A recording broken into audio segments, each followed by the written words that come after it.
worked. We haven't got any tangible result to show for it, right? I think it's for all of us to look and say, well, having done it for so long, how come we haven't got any legacy? We haven't got any shining example that we can show, right?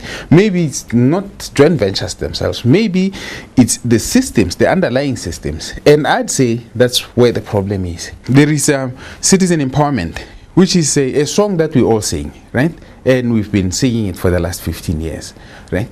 But because it hasn't got any legislative power behind it, any policy power behind it, it's something that's based on sentiment, right? We all see it in the tender documents. And I'm not talking just about consultants. I'm talking about every aspect of the economic cycle in Botswana, right? We see it in the tender documents. Those that form joint ventures with citizen companies will be given preference, right? And yes, they are given preference, but there is nothing to enforce, to say to them, you know, you've been given preference and you've been given this job on the basis of that, so make sure you complete it on the basis of that. No, by the time they complete it, they are on their own, right? So it's the legislative framework that is lacking. That's where I'd put most of the blame.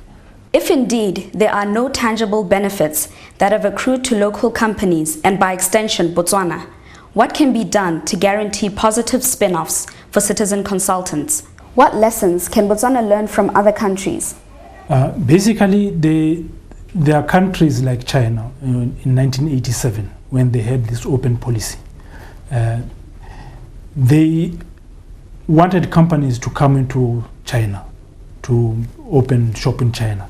But the one requirement was that they have to have a joint venture. Even up to date, what is happening in China is there are some industries that you cannot go in as a foreign company without having to go into a joint venture with a Chinese company. So it has worked for them because we see now China is one of the biggest economies and also is one of the very much industrialized countries in the sense that they acquired the technologies from the industrialized economies and they used it to their advantage. If you ask many people in authority, they will tell you, we've tried it all, it has failed, it's within our genes, we'll never make it as citizens. But I don't agree, and I don't think that's a widespread sentiment, right? It's just something that, you know, the skeptics say, right? And those that don't want the citizen empowerment to take place, that's what they would advocate. But I think, you see, the legislative framework is very important, where everyone knows we are in this thing together, right?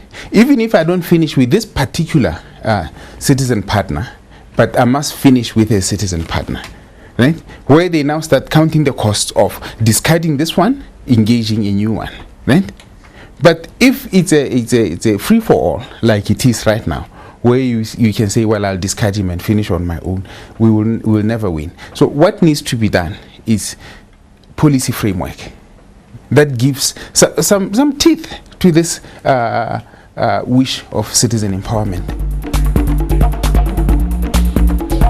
Transact, score goals, and stand in line to win tickets with FNB to the 2010 FIFA World Cup courtesy of Visa. Score 4 goals with a combination of 4 transactions per goal. Get an FNB debit or credit card to score 1 goal.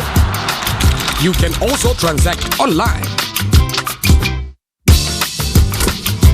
Transact at any FNB ATM.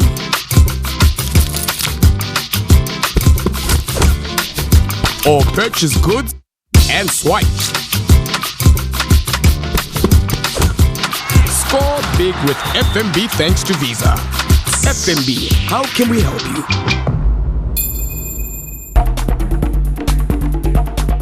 China is one example of a country that has put its teeth into legislation to ensure that its citizens benefit from foreign investment. In South Africa, black economic empowerment is driven by legislation and regulation.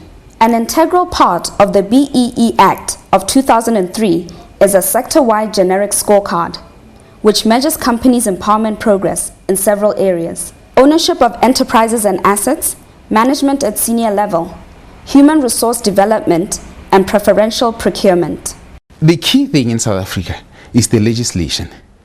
everyone knows. And the legislation is simple, right? It says without this black economic empowerment component, 26%, you won't have access to the market, right?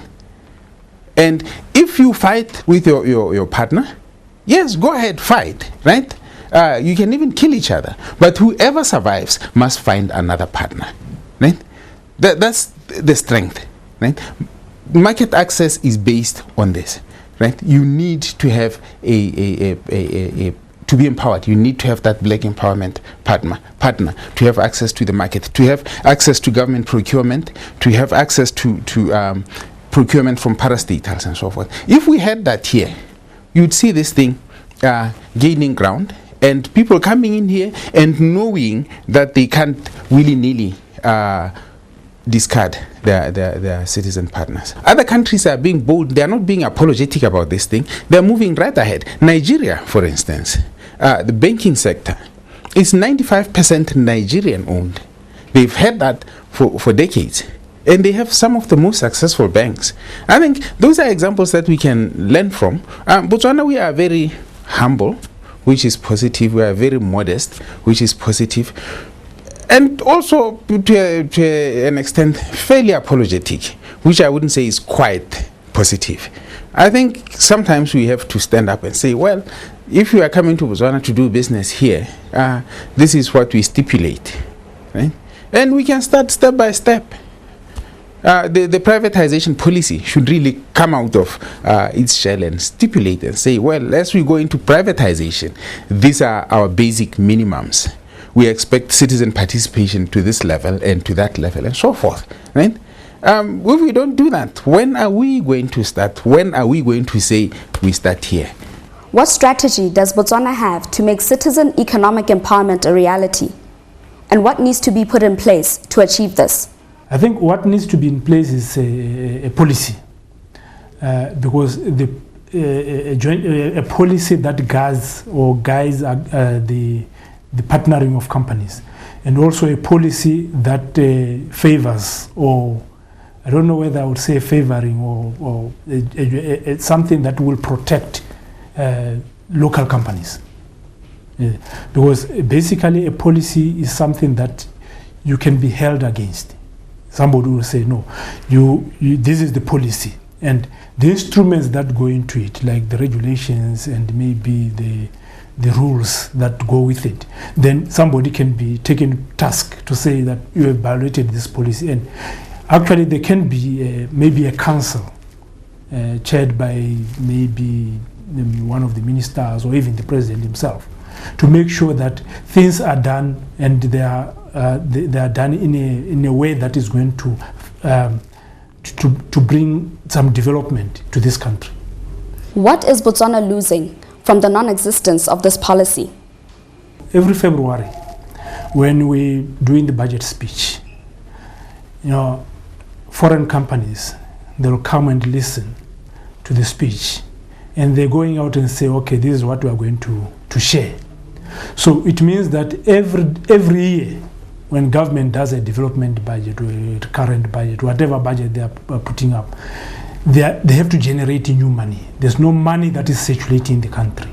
So that's what we are losing. So we indeed have to have companies, local companies that keep the money within the country, not to repatriate money all the time, so that that money can be used over and over again, and you don't have to generate new money all the time. And until we have that legislative framework, right, we will not succeed. We've tried it. I mean, we've had Malaysians here. We've had you name them. They've been here, right?